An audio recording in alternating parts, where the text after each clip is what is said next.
Happy Halloween, everyone! Today I have a custom ROM for the spooky season, complete with all the scariest Gen 1 sprites and a few I made custom just for Halloween. Today I'll be playing as the Tower Ghost, the spooky spirit that haunts the Pokemon Tower. In stats, I wanted it to be fairly similar to Gengar, but with a little bit more physical attack. So it has 60 HP, 105 attack, 50 defense, 90 speed, and 125 special as its base stats. We'll be using the scariest moves I could think of for Gen 1, including Nightshade, Hypnosis, Smog, Dream Eater, and so on. Let's get into it!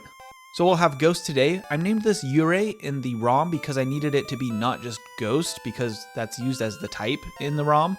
And Yurei is the Japanese word that would have been the stand-in for Ghost. So it felt like a good workaround. I used the name Ghost on the Pokemon card, but I nicknamed it Halloween, just for the spirit of the season. The rival will also have the same Pokemon. We'll both have a creepy ghost. Luckily in this first battle I can go for Hypnosis and the rival doesn't know that he should do this, so it can be an easy win. As you can see on the card, our Halloween today is pure Ghost type. Unlike the ghosts in Gen 1 that are also part poison, we won't have a weakness to psychic moves. As well as this, as you'll see later, I actually adjusted the typing in the ROM to actually be corrected so that Ghost type is actually super effective against Psychic. I think that means we're going to have an incredible run, and I have a surprise move later that will make it even better. I have replaced all of the Pokemon on the trainer teams to be only the spooky ones. So all of the bugs have been replaced with Zubats, and so on. I think this will make it more interesting to see the different teams that we would never really see. We'll also be able to see how a pure Ghost type with the correct typing and effectiveness would actually do in Gen 1. I love some of the art. I didn't change all the sprites. For example, Zubat I feel like was already spooky enough. But with Grimer, I gave him the little empty eyes and a little bit more dripping slime. It really can make the sprites feel very different with just a few tweaks. I mean, there's not very many pixels to work with. And with that, we can get to Pewter City and get to Brock.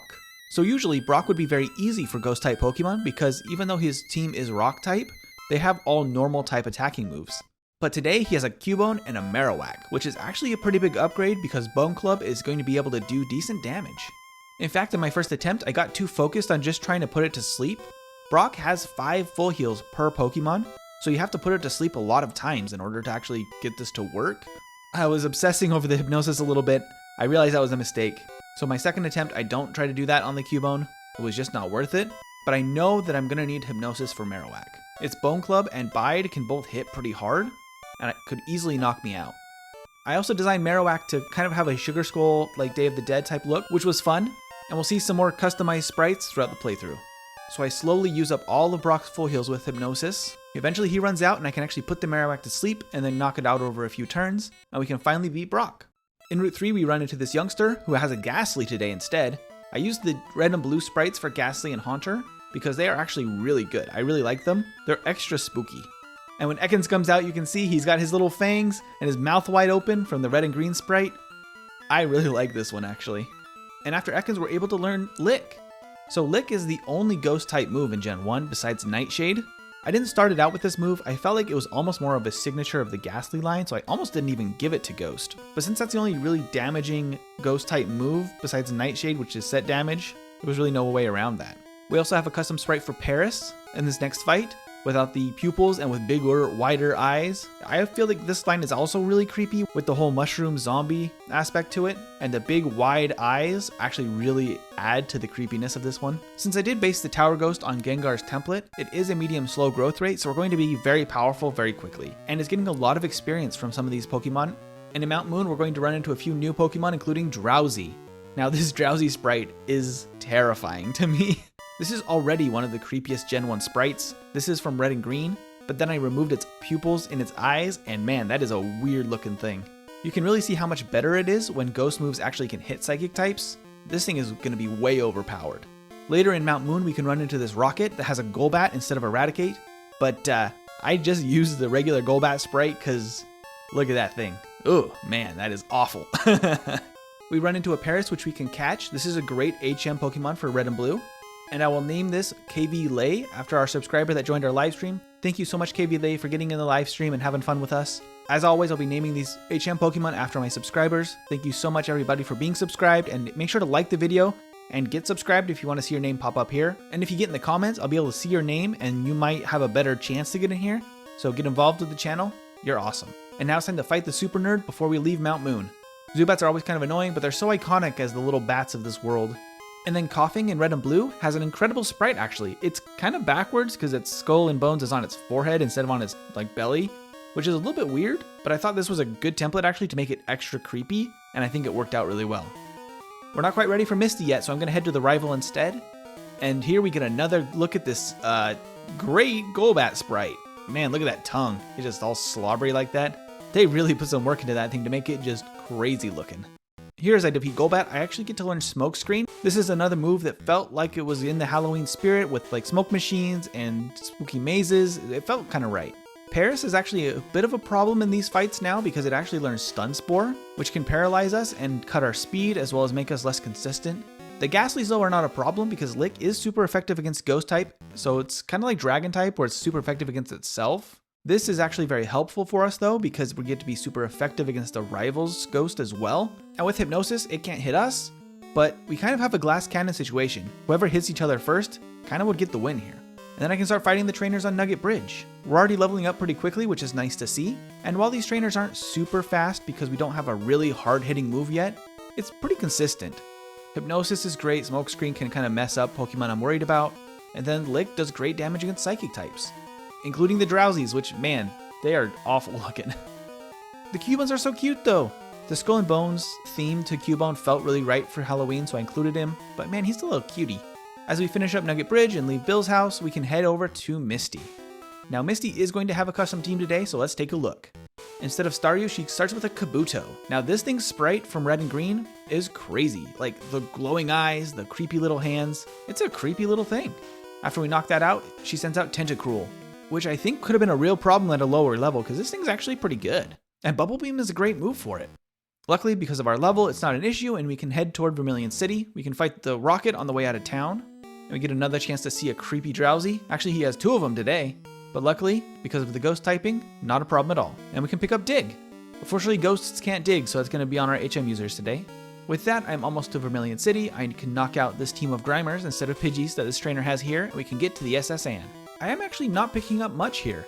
I don't need Rest because I'm going to have some other options later, and I can't learn Body Slam. Gengar can learn this, but none of the other ghosts can, and I felt like it wasn't really in the spirit of the Pokemon Tower Ghost to be able to have that move. We actually have very few physical moves besides the Ghost type. Ghost types are physical in Gen 1 for some reason. I guess because they had Lick and they figured that would be physical and not special. But that's why I've sacrificed a little bit of Yurei special in order to get a higher attack stat for the Ghost type moves. The Rivals team has all been swapped here, and I really like this Arbok sprite that I made with the little teeth. It just adds something to it that I think is really fun. And we're over leveled here, so we can actually knock out his starter pretty quickly. With that, the SS Anne can sail away into the distance, and we can start prepping for Surge. So at Surge, most of his team's going to be quite easy. In Red and Blue, he has 3 team members instead of just a Raichu. But today he has a Grimer and a Drowsy, since those feel like Pokemon related to Vermilion City. But his ace is a Gyarados. Now, there's not really a spooky electric Pokemon, so I just gave him a Gyarados because it felt like a nice, hard-hitting Pokemon that could be related to like the Pier. Plus with Thunderbolt, this thing is actually really strong. The best move it has though is Dragon Rage, and because it deals 40 damage on each hit, and our Tower Ghost doesn't have that much HP, it actually can knock us out. So that's our second reset of the playthrough. We go back in though, and this time it's really not a problem because I think this through, and strategically, what would make the most sense is just to put it to sleep. Dragon Rage hits really hard, so I don't want to be hit by that. While it's sleeping, I can hit Smokescreen to make it less consistent as well, but then we can knock it out, and then it's not a problem. With that, we can pick up the bike voucher. There's no Squirtle here, so we're going to head back to Cerulean City and pick up our bike to get ready for Rock Tunnel.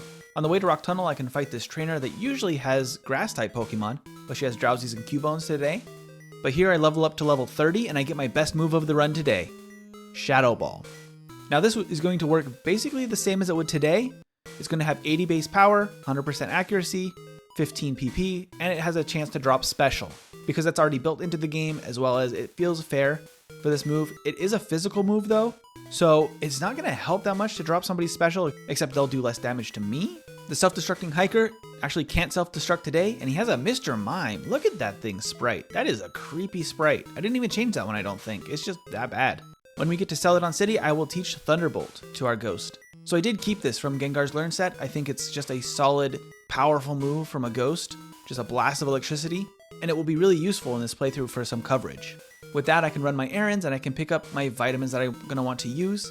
Today we'll be using purely protein. We don't get very many because I haven't stopped to actually pick up a lot of stuff. Halloween is doing so well that I don't think we're going to need that much help to do really, really great at the end of the game.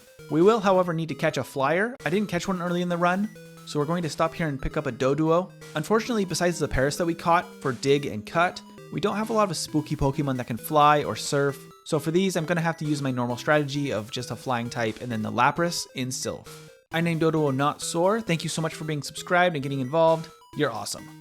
With that, we can use Fly to head over to the Pokemon Tower to fight the rival. And now the rival has a different team again. We don't have Fearow, we have Golbat, this creepy thing. But besides that, his team is very easy, and we are already level 33, so really no danger here. Arbok is still on his team, as well as Execute, which will be the creepy Executor, which you'll see what I mean later. But Shadow Ball is really strong, and it will one-hit his Ghost, so no problem there. The rest of Pokemon Tower is the same as normal, just a bunch of Ghastlies. But at the top of the tower, we can see our little Ghost friend. But we're purple because our Ghost is actually Ghost type, but this Ghost is actually Marowak, so she's Ground type. So that's why the color is different. After that, we can pick up the Pokeflute from Mr. Fuji, and we can head off to the bike route. This is all very normal. We'll head to Fuchsia and get to the Safari Zone where we can pick up Surf. In Saffron City, we head straight to the 10th floor of the Sylph building. We're going to fight this guy who normally has a Machoke, but today he has a Muck. This thing is actually a really good sprite in Gen 1. I actually really like it. I didn't change too much here. We can pick up the items then and teleport around the map to get to the rival. It feels like we were just fighting him, but here we are again. And this is true with all Gen 1 playthroughs, but all of a sudden you can see we're under-leveled. But the rival now has a Marowak instead of a Sandslash. This thing is actually still pretty strong against us. It has decent defense, but I can knock it out in 2 hits. I almost knock out Coughing with Psybeam, but it actually poisons me. Because we're not poison type, this actually can happen to our Tower Ghost. Luckily the Psychic types aren't a problem though, so I guess that's a good trade-off. We can get that Mr. Mime out of here, look at that thing, ugh. And then we can get to Yurei. Here we can use our new move, Spore. I think this is a great addition to this moveset. I thought of this like as the little smoggy stuff coming off of the Tower Ghost. It's also a great move to put something to sleep. It's 100% accurate, which is way better than Hypnosis, and it's going to come in handy for our last move we're going to learn today. After we beat the rival, we can pick up Lapras. I never picked this up in yellow because we'll have Squirtle and we don't really need it, but I really do love Lapras. We're going to name it Tom today. Thank you so much, Tom, for getting involved and commenting on the channel. You rock. After that, we can actually head to Giovanni, and his team is actually pretty fun today. A Haunter to lead off, and after I quickly knock that out, he has a Jinx, which I added a little witch hat to her. I mean, she was already kind of creepy, but now she's a little witchy too. After that, we have Parasect. Look at those big, empty eyes. It's definitely some sort of weird Last of Us creature, isn't it? Because these things can have Stun Spore and Spore, they're actually a little bit problematic. Muck, though, is not an issue at all. After that, we can head to Koga. And actually, today, Koga's totally normal. His team is all already creepy Pokemon. He has Coughing with its blank stare and Muck, but here in this battle, we now have our full moveset, including Dream Eater. Spore into Dream Eater is a crazy combo that doesn't really exist in any other Pokemon in Gen 1, but man, this is just so broken. But today, because it's a little bit of a holiday fun run, I felt like it would be kind of interesting to see this combo. With that, Koga's a breeze, and we can head over to pick up Strength and get this rare candy, except I forgot that I hadn't fought Erica, so we gotta go back and get her. So we fly back to Celadon City to get to her, and she starts off with a Parasect. Once again, this could be tough, but I mean, it doesn't really have anything it can do against us at level 41. And because we're not poison type, its leech life won't do that much damage. But Tangela can't really do anything against us because it only has normal moves for so long in its learn set. But her final Pokemon is Executor with Hypnosis and Mega Drain. Man, and it's a creepy looking sprite, especially with no pupils. Ugh. And with that, we can surf and get over to Cinnabar Island to fight Blaine. Now for Blaine, I had a little bit of fun with his team. I gave him some Dittos because it felt like they were wearing costumes for Halloween, right? Transforming into other Pokemon. And on my first attempt, I played really badly and used Shadow Ball, not thinking about Ditto as a normal type Pokemon.